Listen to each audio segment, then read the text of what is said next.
So today, I'm gonna show you the step-by-step and the proper way on how to use the 28,000 days presentation. And we've been using this for almost 3 years already, and we've seen the growth and the production that it contributed because of this presentation. And it goes like this.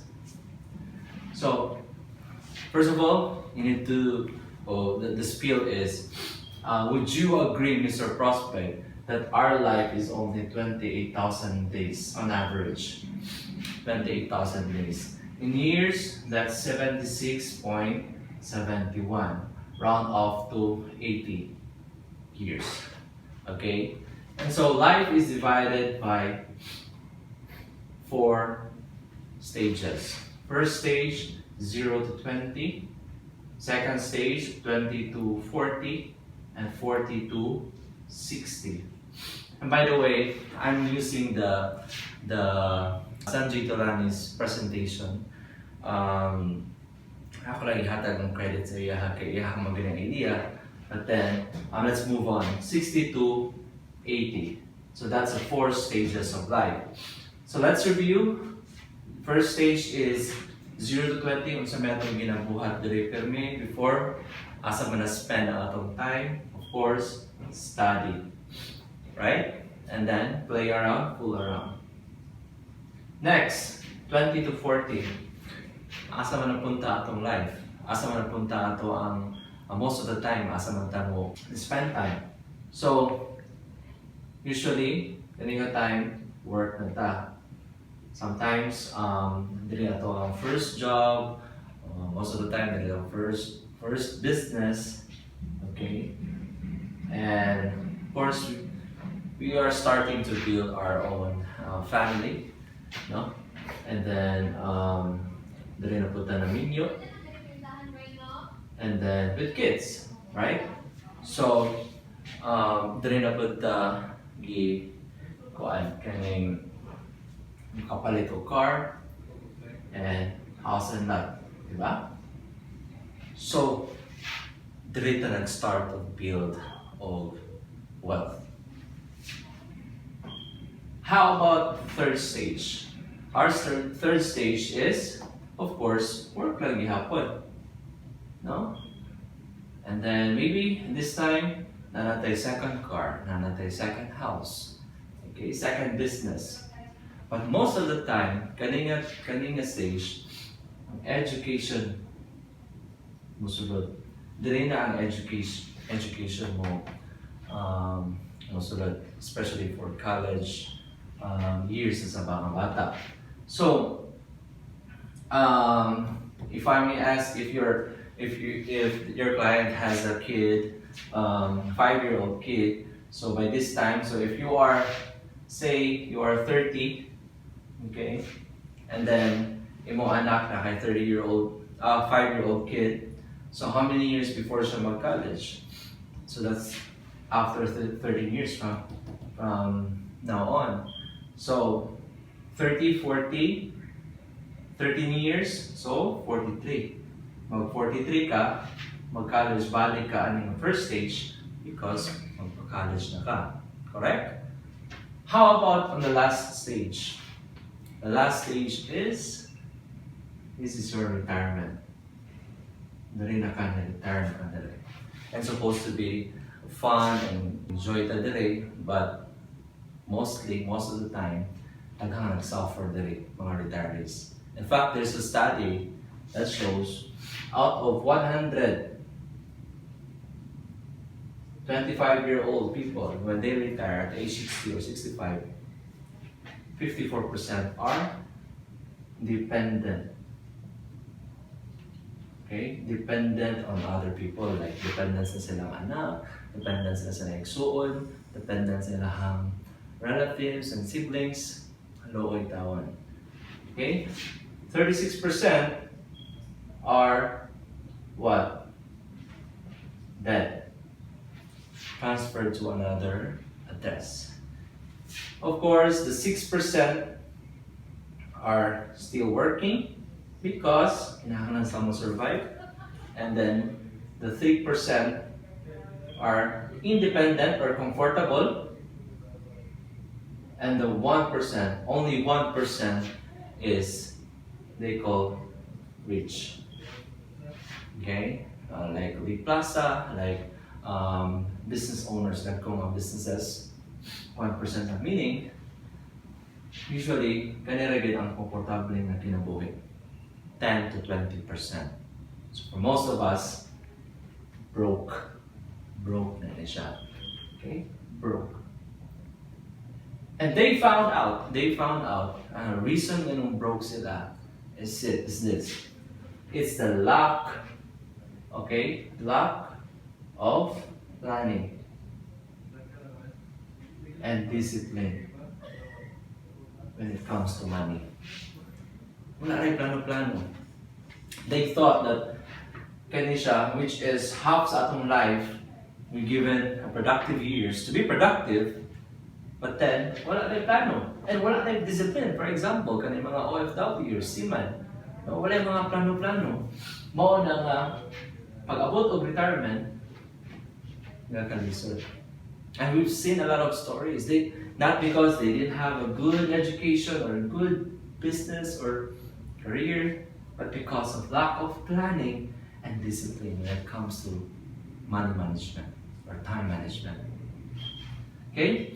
So, what's the common denominator in this stage? 60 to 80, 0 to 20, what's the common denominator?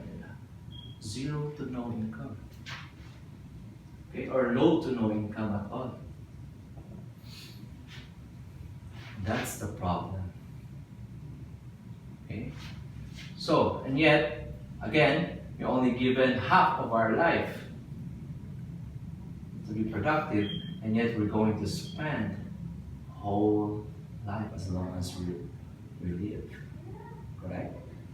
Now, in life we have 4 fears. We have 4 fears. We have, number 1 is debt. Or in money life, we call it income protection. Income protection. So, a good illustration for this one is this. Again, in life, we have 4 lifestyle. We have charitable lifestyle, charity. We have basic lifestyle, comfortable lifestyle, and luxurious lifestyle. Question, Mr. Prospect. Asa man mo naring napila? Charity, basic, comfort, luxury. Usually, basic lifestyle. So this rock here represents your obligations, your dreams, your responsibilities as a husband, as a wife, your role in the community, your role in the company, everything. Ikaw moo'y hinungdan na, ikaw may nagpugong ana, ikaw may nalingkamot ana, para musaka ang inyong lifestyle or para ma-maintain ang inyong lifestyle. Think about it. If you are the breadwinner in your family, you are the very important person in your family. Not your children. Yes, of course, we need to provide for our children. We need to support them. But you as a breadwinner is the most important person in your family because without you, wala mo yung lifestyle. Would you agree? And of course, your spouse, okay, is there supporting you and your kids. That's the perfect illustration of life. Okay, naningkamot ta, no? Kamusaka ang ato ang lifestyle, standard of living, the life that we choose, the kind of life that you choose. Kaya dili tayo ganahan mo balik sa una, pagkalisod. Okay? So the idea of money life is you need to have protection. You need to protect you as a breadwinner so that your income will continue. Okay? It will continue. So if you will allow me to do this, if something happens to this person right here, what do you think will happen to this rock? What do you think will happen? It will go down. And the question is, kaya ba sa mapiling? That's the question. So the idea of money life is to protect you, okay? Protect you as a breadwinner. If you are the breadwinner, protect you para naatay babaw nila. If this person is taken out of the picture, dili mo naog ang rock. Okay? Does it make sense? So, atong computer, kung pila pa lang may expenses. So, usually pila may expenses sa isa ka pamilya kada bulan. Usually, say 50,000. 50,000 times 12, that's how much? 600,000. You're spending 600,000 every year. Okay? And now, the question is, if something happens to this person, taken out of the picture, how many years are you going to prepare? Or how many years are you going to protect your family? That's the question. So say for example, practically speaking, 5 years. Pila man yun? 600,000 times 5.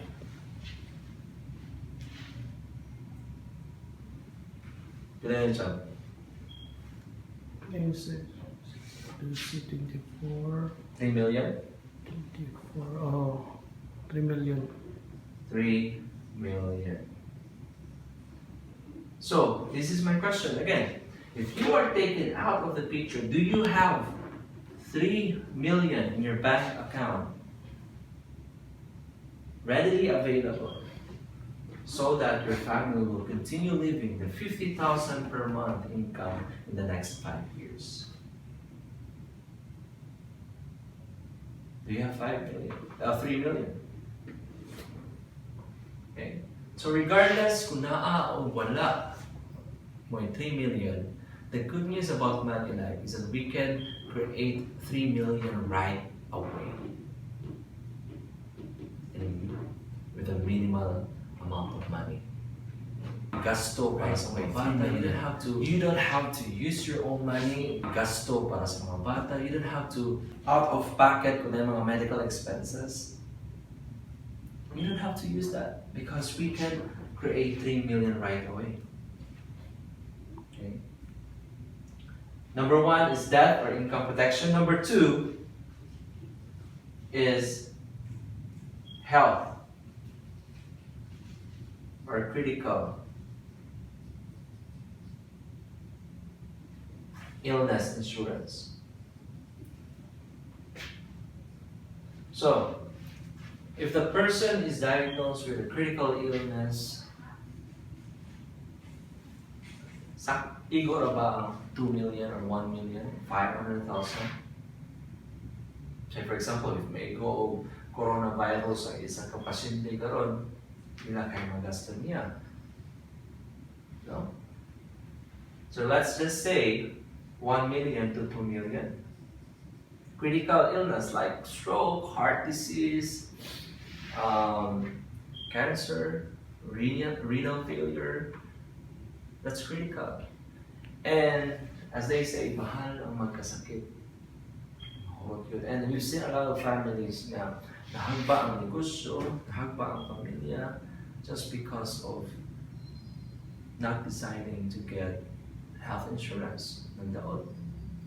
Meaning, if you are 30 years old and then you're planning to retire at age 60, what if something happens to you along the way?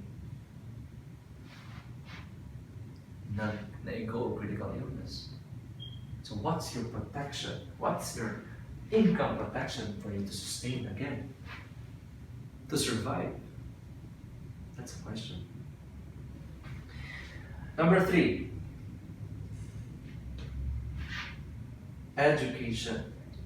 As we all know, that educational system or tuition fees are increasing every single year, right? And the average increase is 5 to 10%. Increase 5 to 10%. Meaning, if the tuition fee of, for example, Siliman University is 40,000, in a span of 13 years, 30 to 43, in a span of 13 years, that will become roughly around 150,000 for one child. 150,000 per sem times 2, ilan ba na? 300. 300,000. So meaning, every year you need 300,000 times 4, that's 1.2 million, right? So for one child, you need 1.2 million for one child. How about if naakay, duha ka anak, tulo ka anak? And the sad thing about this is that naay increase 5 to 10%. The question is your salary increasing 5 to 10%? Plus the inflation of 3%. Di mahal na ang tuition, di mahal pa ang commodities, mga panitunon, wala pa na-increase ang iyong salary. My friend, that's the problem. Number 4 is we have retirement.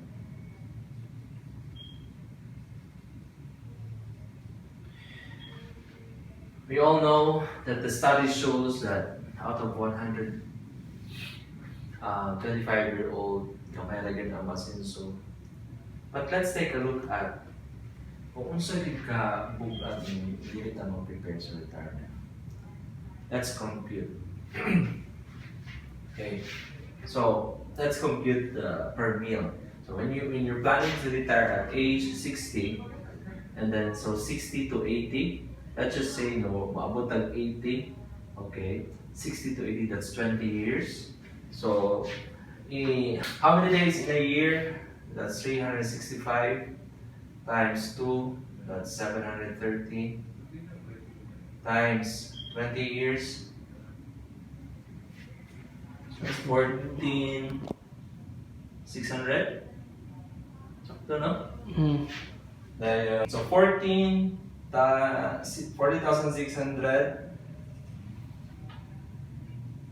times 3, that's 42,800. 42,800. So times 100 per meal, that's 4.3 million. So when you retire, kinahanglan day ka o 4.3 million. Meaning, if wala kay 4.3 million, di ka ka-survive from 60 to 80 sa kaon pa na. Okay? Kaon pa na. Wapay labot ang maintenance, wapay labot ang laag, wapay labot ang bills. That's a problem. Okay? And lastly, number 5 is not a fear, but it's a dream. Your goals. Of course, kita tanan naman tayo mga pangandoy. Okay? Pangandoy nga makahuman na itong mga anak o eskwela, pangandoy nga mo saka ato ang standard of living, pangandoy nga improve ang ato ang lifestyle. Ma-achieve ang ato mga goals. Okay? So my question now is, which of these 4 is your most important? My question now is, which of these 4 is your most important? Okay. If this is number 1 is your most important, 1, next is 2, and then 3. This is your hot button. Now, para ma-address na to ang imuhang important financial goal, like 1, 2, 3, how much are you going to set aside for this? One question. So, for example, if the client would say, sige, kaya ko 6,000 per month. By the way, 6,000 is 200 per day. Right? So 6,000 per month na budget. 6,000. With your 6,000, the company will actually give you 1 million life insurance. Gamay lang siya. Gamay lang ko na itong budget. But at least, naanatay protection. So your number one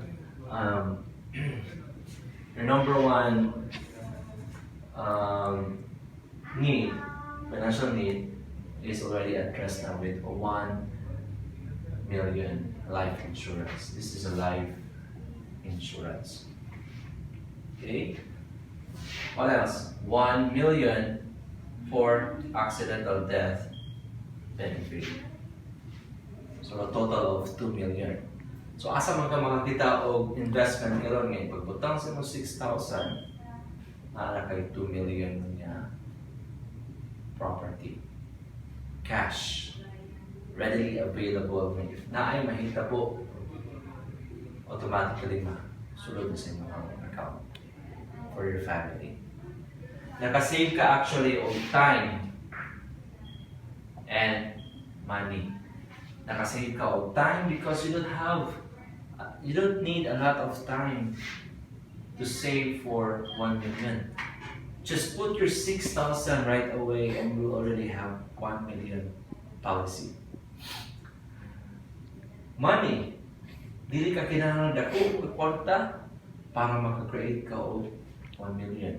Meaning, if naay mahitabo, dili imong obligation nga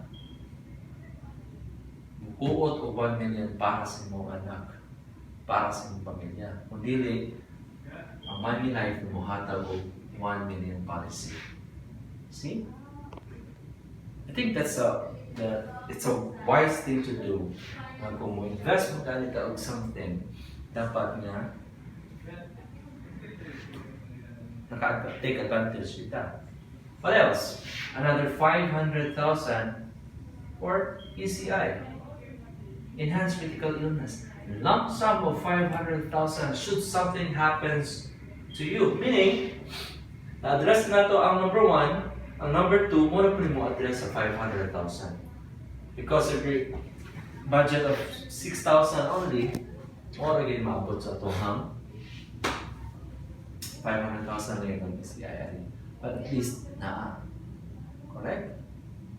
500,000 plus 1,000 per day for hospital income benefit.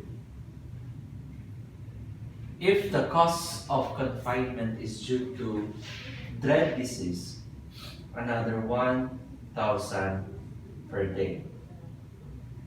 If the cause of confinement or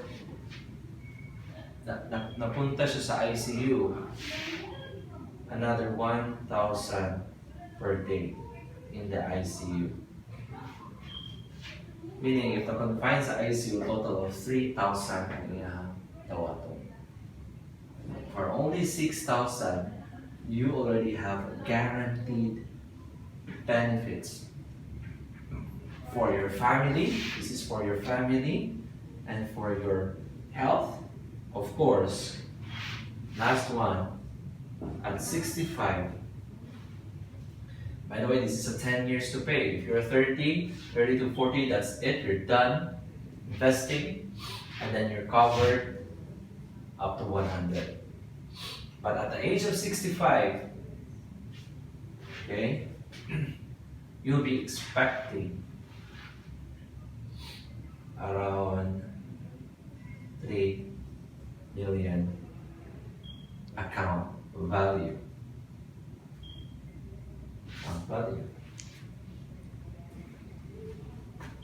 This is for you, for your living benefits. Living benefits. Naanak kayo para sa mga family ibilin, naanak kayo para sa mga health, for survival, to sustenance, and if nothing happens at the age of 65, you can withdraw as much as 3 million. Mr. Prospect, Does this sound good to you? Okay ra ba ang 6,000 per month for these benefits? O kasi kamay na? Hindi ka nag-client na okay na po ano? Okay. So Mr. Prospect, let's proceed. The next step is my approval of information. Is that okay, Mr. Prospect? Okay. And then you go to your EPOS or manual application. Okay? So this is how you do your presentation to your client. It's a comprehensive, all angles, all aspects of client's needs, financial needs are covered. Okay? But you can also do specific approach. For example, if ang client di mo gamay na yung time, and then your client is already 50 or 40, you can directly go to income protection and health and retirement. Go directly to specific financial need. Okay? So that's how you do the 28,000 days presentation. And hopefully, you'll have a productive month and you will prosper and you will use this on a day-to-day basis to your clients so that you will succeed and so that you will achieve your goals in time. Thank you for watching. Don't forget to subscribe our channel and click the like button and thumbs up for more videos. Thank you.